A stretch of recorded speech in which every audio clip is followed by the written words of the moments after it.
sur ma chaîne, c'est Isabelle de Léa Belle Nurserie. J'espère que vous allez bien. Aujourd'hui, vous me voyez avec ma petite Tacy qui a besoin d'être changée, puis que je m'occupe un petit peu de son mohair. Ses cheveux sont pas mal emmêlés, donc je vais la changer. On va discuter un petit peu en même temps.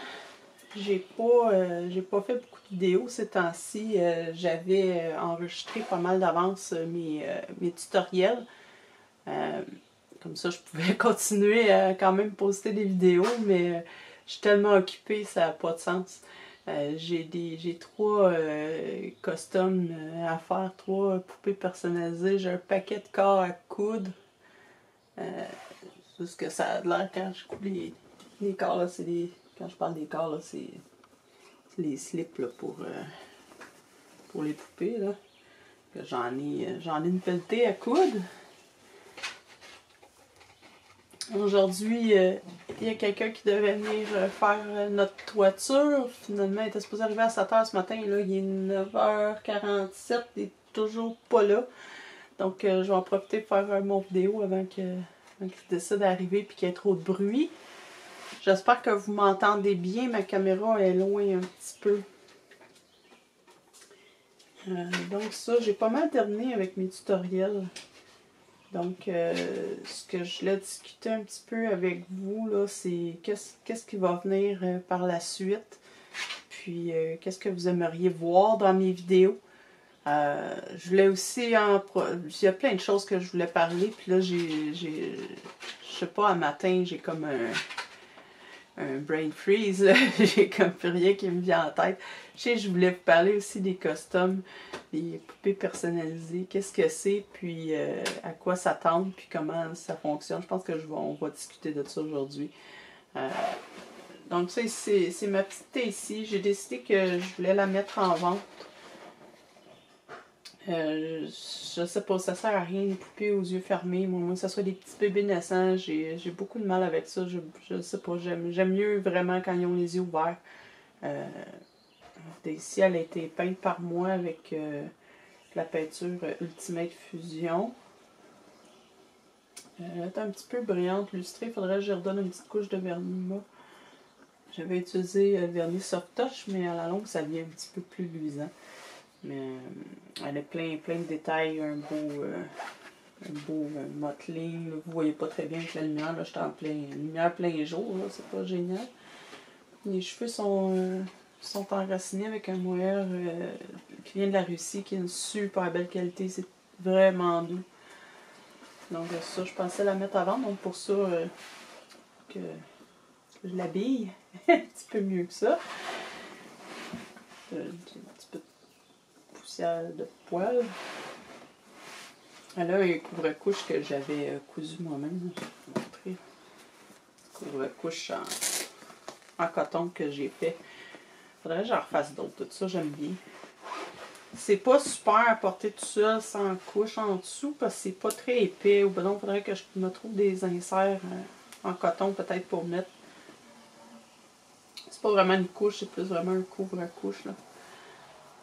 J'ai trouvé ça pour la petite mademoiselle, c'est un petit saut d'été un peu, j'ai plein de mohair dessus. J'étais en train de router un twin et pour une cliente, puis avec du mohair brun foncé, puis là j'en ai partout, j'arrive pas à m'en débarrasser, bref. Ça c'est un petit saut d'été avec des petits cornets de crème glacée, toutes les couleurs dessus. Je pense que ça va bien faire. C'est un 0,3 mois, mais je pense que c'est juste parfait comme grandeur pour elle. Donc ça, on parlait de costumes, des poupées personnalisées. Je sais que je m'adresse plus sur ma chaîne aux artistes qu'aux collectionneurs, étant donné que je fais beaucoup de tutoriels. Donc c'est surtout ce point de vue-là que je vais apporter.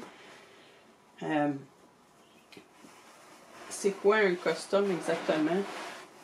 C'est une poupée que les gens vont... que vous n'avez pas fait encore, que les gens vont payer pour que vous fassiez à leur goût. C'est-à-dire qu'ils vont choisir leur kit. Ils vont souvent choisir la couleur de peau. S'ils veulent afro-américain, par exemple, caucasien, ils vont choisir les cheveux, la couleur de cheveux. S'ils veulent que ce soit des cheveux peims ou des cheveux en mohair, ils vont choisir les yeux, s'il y a des yeux, quelle couleur d'yeux ils veulent. Ils vont aussi pouvoir choisir souvent le genre. Parfois, choisir des détails. Par exemple, il y en a qui n'aiment pas ça, le mottling, ou il y en a qui veulent avoir des taches de naissance, des choses comme ça. Donc, c'est ça que ça veut dire. C'est une poupée personnalisée, dans le fond.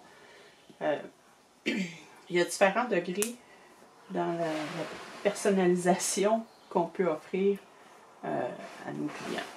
Alors, ça fait numéro 1, ça. C'est cute au bout. Il y a plusieurs degrés. On peut y aller avec complet, personnalisé complètement. C'est-à-dire que le client va choisir son kit. Il va choisir tout, là, de la peau, le teint, les détails, le style, les cheveux, tout ça. Il va choisir tout ça. Donc, vous allez travailler avec ce qu'il va vous demander pour le faire selon ce qu'il a en tête. C'est peut-être ce qu'il y a de plus difficile à faire pour un artiste parce que ça nous enlève complètement notre créativité, notre libre arbitre, c'est-à-dire qu'on est obligé de travailler avec quelque chose que nous, on ne trouve pas nécessairement soit facile à faire, soit on ne trouve pas que c'est beau personnellement. Ça peut arriver qu'on n'aime pas du tout ce genre-là, puis on le fait pareil pour le client, ou on va être obligé de travailler avec un kit qu'on n'aime pas, par exemple. Ça, c'est des choses qui peuvent arriver aussi. Autre type de personnalisation qu'on peut faire, c'est simplement la personne va choisir son kit, va choisir si elle veut un bébé caucasien ou d'une ethnicité, va choisir si elle veut des cheveux coûtés ou pas, puis ça va s'arrêter un peu à ça. C'est-à-dire que, par exemple, je veux le kit T avec des cheveux en mohair brun foncé. Ça va s'arrêter à ça. Je la veux caucasienne, admettons. Fait que là, l'artiste, il a plus de liberté pour travailler selon son propre style. C'est-à-dire qu'il va faire la poupée, le kit, avec les cheveux foncés puis les couleurs caucasiennes, mais ça va être selon son propre style, sa façon de travailler. Il va avoir liberté sur le mottling, sur les veines, sur les détails. Donc, c'est souvent ce qu'on va voir le plus. En particulier avec les collectionneurs qui sont pas... qui sont nouveaux. Dans le monde du reborn, c'est souvent leur premier reborn. Ils ne savent pas vraiment encore qu'est-ce qu'ils veulent. Donc, ils vont vous donner un petit peu plus de liberté à ce niveau-là. Ça, c'est bien important de voir avec votre client, s'assurer que votre client aime ce que vous faites, aime votre style, déjà en partant. Puis, dernière option, c'est carrément juste, sans vraiment être une personnalisation, c'est-à-dire que vous avez un kit, vous avez des kits chez vous. Par exemple, vous avez un kit Gabrielle de Bountiful Baby qui n'est pas peint. Vous pouvez l'offrir à la personnalisation dans le sens que la personne va vous demander vous allez offrir ce kit-là à peindre sur demande finalement. Vous allez attendre d'avoir quelqu'un intéressé puis vous allez le peindre pour cette personne-là. Souvent, il faut faire attention avec ça, les costumes. Souvent, les gens, surtout les nouveaux collectionneurs vont vous demander de reproduire quelque chose qu'ils ont vu sur une photo. Par exemple, ils ont vu une photo d'un kit, un Saskia par exemple, puis ils ont vu une photo de prototype, puis ils veulent avoir exactement ça. Puis là, ils vont vous demander, je voudrais que tu me fasses ça comme ça. Faites attention. Parce que, premièrement, c'est extrêmement difficile de copier un travail, que ce soit le nôtre ou celui de quelqu'un d'autre. C'est extrêmement difficile à faire. On ne sait pas quelle couleur ils ont utilisé, quelle méthode ils ont utilisé. Donc, c'est très difficile à faire. Je le recommande vraiment pas. Embarquez-vous pas là-dedans. Surtout si vous n'êtes pas très avancé comme artiste. C'est pas une bonne idée.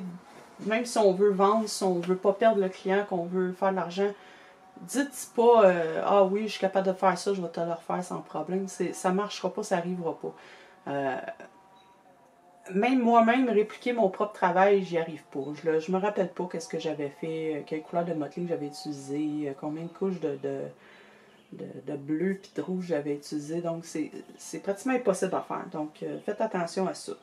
Autre chose aussi, faites-vous payer au moins un dépôt minimum équivalent à la valeur du kit. Surtout si vous avez à commander le kit. Faites-vous payer un dépôt qui ne sera pas remboursable. Que si la personne change d'idée en cours de route, ben, elle va perdre son dépôt. Pourquoi faire ça? C'est que j'ai souvent vu, ça m'est arrivé aussi beaucoup de fois, les gens veulent avoir un custom, ils sont d'accord avec le prix, tout, ils vous disent qu'est-ce qu'ils veulent, puis finalement arrivent à la fin puis ils ne vous payent pas. Ils décident qu'ils changent d'idée, vous n'entendez plus parler, vous essayez de les recontacter, vous n'arrivez pas à les contacter.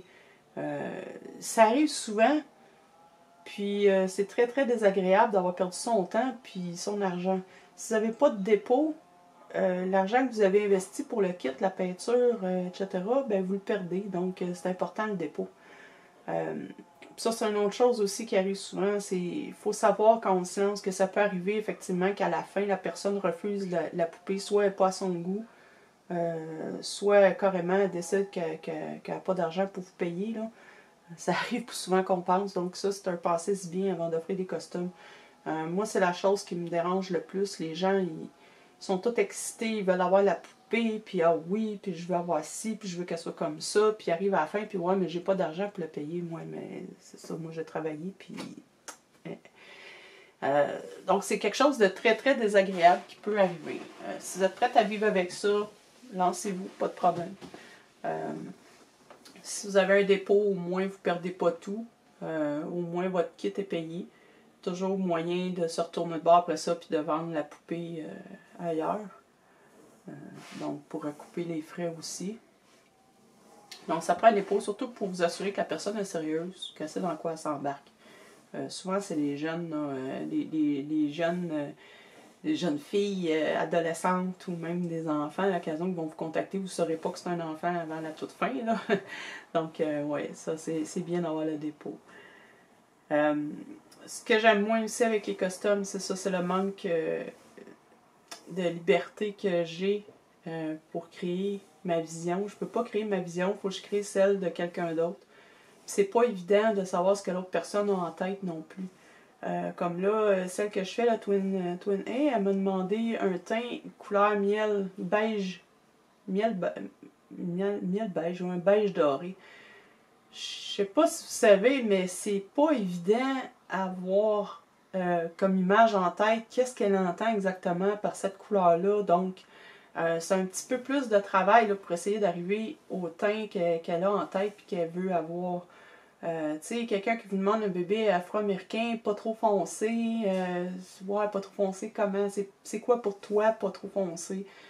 Demandez des photos, des idées, des exemples. Ça peut vous aider. Par exemple, demandez-lui de trouver des photos de la couleur de peau qu'elle a en tête. Ça peut vous aider, essayer de le reproduire. Pareil pour les cheveux, le style de cheveux. C'est pas toujours évident de savoir qu'est-ce qu'une personne a en tête pour ça aussi. Donc, je trouve ça difficile d'essayer de rendre la vision que la personne elle a de son bébé. Donc, tu sais, pour... c'est sûr que, bon, si la personne ne veut pas beaucoup de mottling, c'est facile à faire. Si la personne ne veut pas beaucoup de blushing ou elle veut plus de blushing, c'est facile à ajuster. Mais pour le reste, c'est plus, un petit peu plus délicat. Donc, il faut être sûr de soi un petit peu avant de se lancer à faire des costumes. J'ai vu souvent des jeunes artistes, quand je dis jeunes, je parle pas d'âge, là, je parle d'expérience. Ils en sont à leur tout premier reborn, puis ils prennent déjà des costumes. Faites attention à ça. Soyez pas trop pressés de vous lancer là-dedans. C'est facile de décevoir quelqu'un, puis c'est votre nom, votre réputation après qui va être mise à la sellette, puis vous débutez, donc c'est pas nécessairement une bonne chose. Quand on débute, on a déjà de la misère à trouver son propre style, sa propre façon de peindre. On commence à peine à être à l'aise un petit peu avec les couleurs, avec les effets, que si j'utilise tel type de rouge, ça va me donner tel type de peau. De se lancer, essayer de rendre la vision de quelqu'un, c'est pas facile. Donc, lancez-vous pas là-dedans avant de savoir exactement ce que vous faites. C'est un conseil que je vous donne pour éviter les déceptions d'un côté comme de l'autre. c'est sûr que si vous faites un costume dans le style, je vais offrir un kit, puis les gens vont juste choisir la couleur de cheveux, puis la couleur d'yeux, puis le genre, puis ça va s'arrêter là. Ça c'est correct. Si la personne a vu votre travail, puis est d'accord avec ça, avec le fait que vous soyez un débutant, c'est parfait. Mais si quelqu'un vous demande un costume qui est vraiment détaillé, faites-le pas. Soyez assez honnête pour dire, regardez, je suis pas rendu là encore. Autre chose aussi à éviter de faire, utilisez pas des photos de prototypes pour afficher vos costumes. Par pitié, faites pas ça. Premièrement, vous n'avez pas le droit d'utiliser ces photos-là. C'est des copyrights. Puis vous n'avez pas le droit d'utiliser les photos de quelqu'un d'autre pour vendre votre travail. Je sais que pour la plupart, c'est une façon de montrer à quoi le kit peut ressembler. Sauf que votre travail ne ressemblera pas à ça du tout.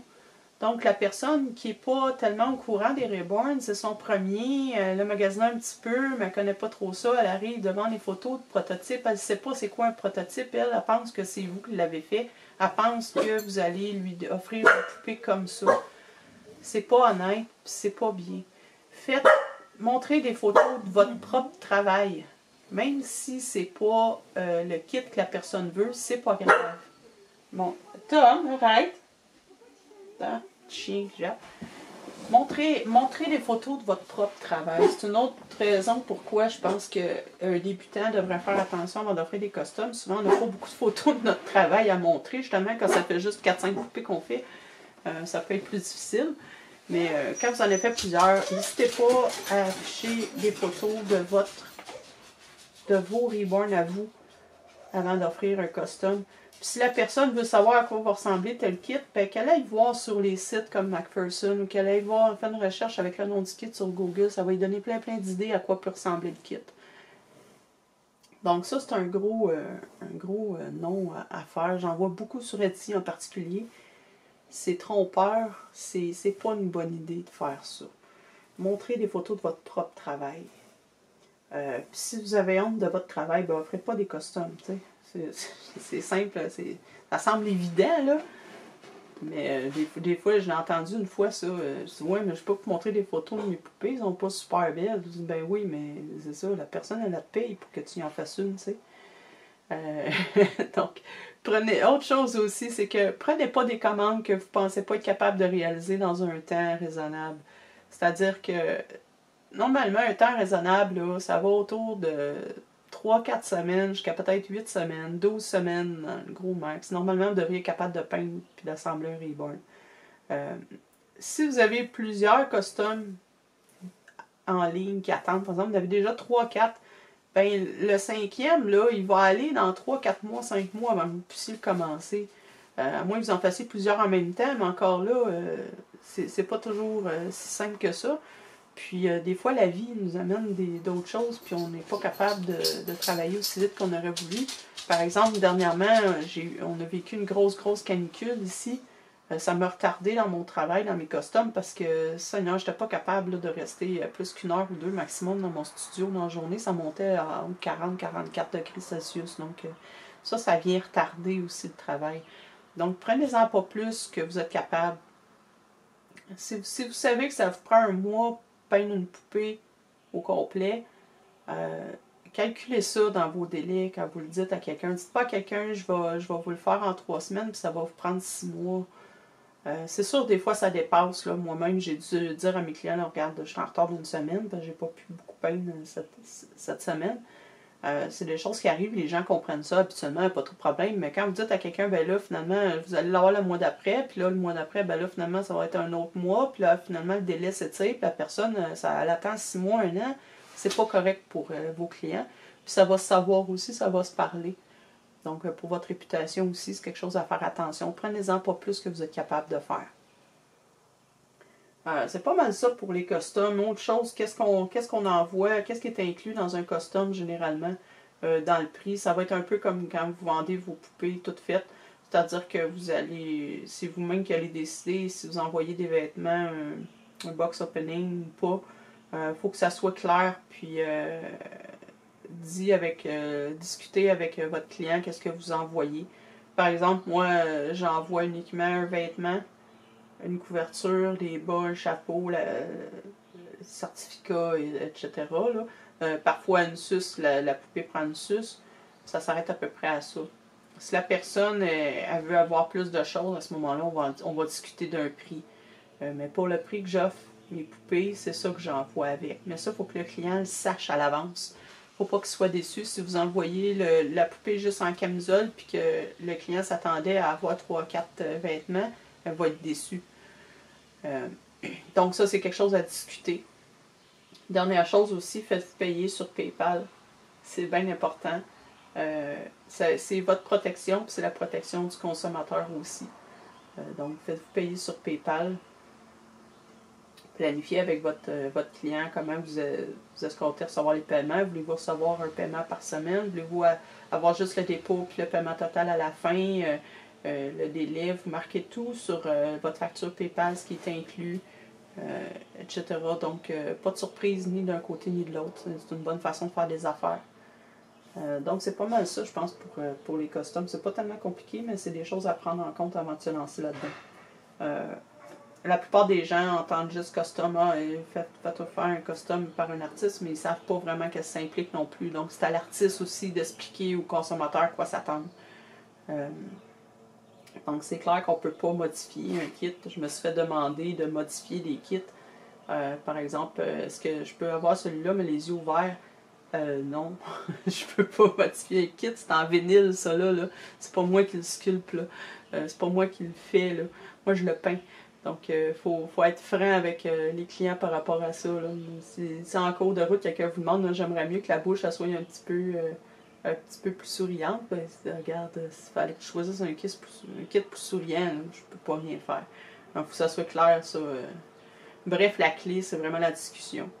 Ah, dernière petite chose, qu'est-ce qu'on attend, qu'est-ce que les clients attendent en fait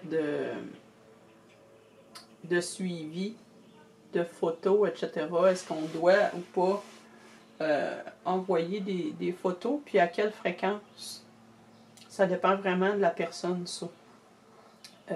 Moi, j'ai souvent entendu parler de clients qui se plaignent parce qu'ils n'ont pas d'update de leur artiste. Ils ne savent pas ce qui se passe, ils ne savent pas les progrès sont où, ça les inquiète, etc. Moi, j'ai l'inverse. Je me retrouve avec des clients qui me demandent rien.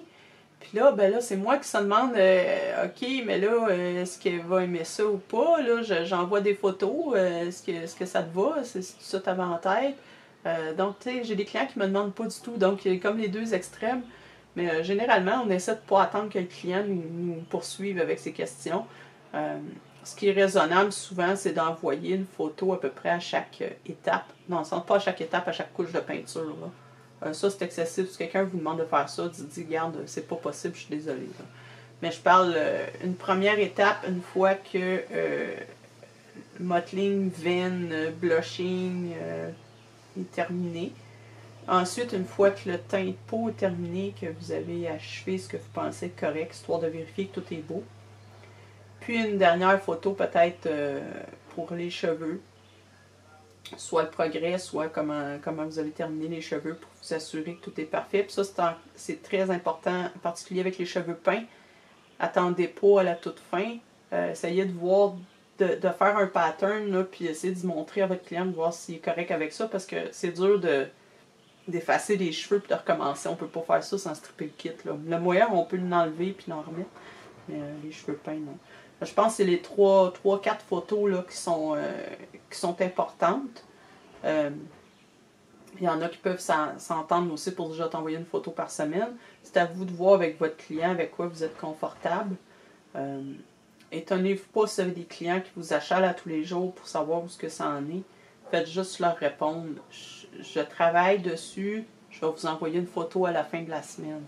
Essayez pas de répondre à toutes les demandes de votre client parce que vous n'en sortirez pas puis vous n'aurez pas de temps pour travailler. Là. Ça se dit poliment. Ça. Je suis désolée, madame, mais là, je travaille dessus présentement. Puis je vais vous envoyer une photo vendredi avec les progrès que j'ai faits. Souvent, c'est suffisant pour assurer la personne. Donc, c'est ça. Vous allez avoir des clients plus exigeants que d'autres. Là. Généralement, ça se passe assez bien. Les gens ne s'attendent pas nécessairement à avoir des photos à tour de bras non plus. Donc, généralement, là, à chaque étape importante, là, pour s'assurer que tout est beau. Puis, naturellement, à la toute fin, ben, une fois montée sur le corps, habillée et prête, on envoie une photo. Envoyez-en plusieurs avec des close-up pour les doigts, les yeux, etc. pour vous assurer que ça correspond bien à ce que votre client veut. Parce qu'une fois qu'elle est envoyée, la poupée, souvent, il n'y a pas de retour. Donc, si la personne est pas contente à l'autre bout une fois qu'elle l'a reçu parce que ça ressemble pas à ce que vous y aviez promis, ben là, c'est compliqué à gérer. Les remboursements, tout ça. Donc, vous êtes mieux d'être plus prudent. Si la personne elle vous dit non, franchement, c'est pas ça que j'avais en tête, au moins vous le savez. Vous pouvez soit reprendre, soit canceller. Mais c'est mieux de faire ça avant d'envoyer la poupée qu'après. Donc, à la toute fin, là, envoyez des photos pour vous assurer que tout est beau. Puis c'est vraiment c'est correct des deux côtés. Comme ça, la personne ne pourra pas vous dire ah ben non, là, ça c'était pas beau. Elle l'a vu en photo. Photo bien éclairée, naturellement. Donc, c'est pas mal ça ce qui concerne les costumes. C'est pas mal ça que je voulais jaser un petit peu aujourd'hui. Je vais avoir d'autres vidéos de discussion bientôt. Je pense qu'il me reste une partie tutoriel, une ou deux parties tutoriel à mettre en français ou en anglais. Je me rappelle pas lequel des deux. Je les ai terminés, fait un petit bout, mais j'ai pas mis les vidéos encore, donc j'ai ça à mettre. Puis j'avais d'autres choses aussi que je vais discuter, puis j'aimerais savoir vos suggestions aussi, ce que vous aimeriez me voir faire en vidéo. Je ferai pas de roleplay, là, attendez-vous pas à me voir avec un bébé et donner un biberon, je ferai pas ça. C'est pas mon genre. Si vous avez d'autres tutoriels, vous voulez me voir faire ou refaire, ou plus approfondir, pas de problème. Concernant le giveaway que j'avais parlé il y a une couple de semaines, j'ai repensé à mon affaire, puis je pense que ce qui serait préférable à faire pour le moment, pour moi en tout cas, ça serait d'offrir un kit à peindre. Vu que j'ai fait beaucoup de tutoriels sur ma chaîne ces derniers temps, j'imagine que la plupart de mes abonnés, c'est des artistes ou des gens qui débutent ou qui veulent devenir. Je suis désolée, ça l'a coupé très très brusquement. Ma batterie a terminé sans crier gare. Ce que je disais donc, c'est que vu que la plupart d'entre vous êtes des artistes, donc ce que je vais faire comme giveaway, ça va être un kit. Il va être envoyé mondialement sans problème. Je vais payer pour le shipping. Donc, quand je vais atteindre 500 abonnés, ça va être le bon moment. Ça s'en vient tranquillement, pas vite. Je vous remercie beaucoup de vous être abonné à ma chaîne. Puis, il y a une dernière petite chose que j'aimerais vous dire juste avant de quitter. C'est simplement, j'ai remarqué, j'ai des likes sur mes vidéos, je vous remercie. J'ai aussi remarqué quelques dislikes, quelques pouces par en bas. Puis je tiens à vous dire que ça me dérange absolument pas, là. J'ai rien contre ça. Vous avez tout à fait le droit d'aimer ou pas aimer mes vidéos, ça, il n'y a pas de problème. Ce que j'aimerais vous demander, par contre, c'est que si jamais vous aimez pas un de mes vidéos et que vous avez envie de laisser un pouce par en bas, j'aimerais beaucoup que vous me disiez pourquoi dans les commentaires. Ça me fâchera pas. Ça me fera pas de peine. J'aimerais beaucoup pouvoir m'améliorer. Puis pour pouvoir m'améliorer, ben il faut que je sache qu'est-ce que les gens aiment pas. Donc ça, c'est un petit service que je vous demande si vous avez envie de laisser un petit pouce par en bas. Gênez-vous pas pour le faire, j'ai pas de problème avec ça, mais si vous pouviez juste me laisser une petite note, un commentaire comme quoi vous aimez pas l'éclairage, vous aimez pas le contenu, vous trouvez que je parle trop fort, pas assez fort, trop vite, peu importe. S'il y a des choses que je montre pas bien. Bref, dites-le moi, ça va me faire plaisir. Puis comme ça, je vais juste pouvoir m'améliorer. Donc, c'est ça pour aujourd'hui. Je vais vous laisser maintenant là-dessus. Je vous souhaite tous une très belle journée. Puis, on va se revoir très bientôt. Au revoir.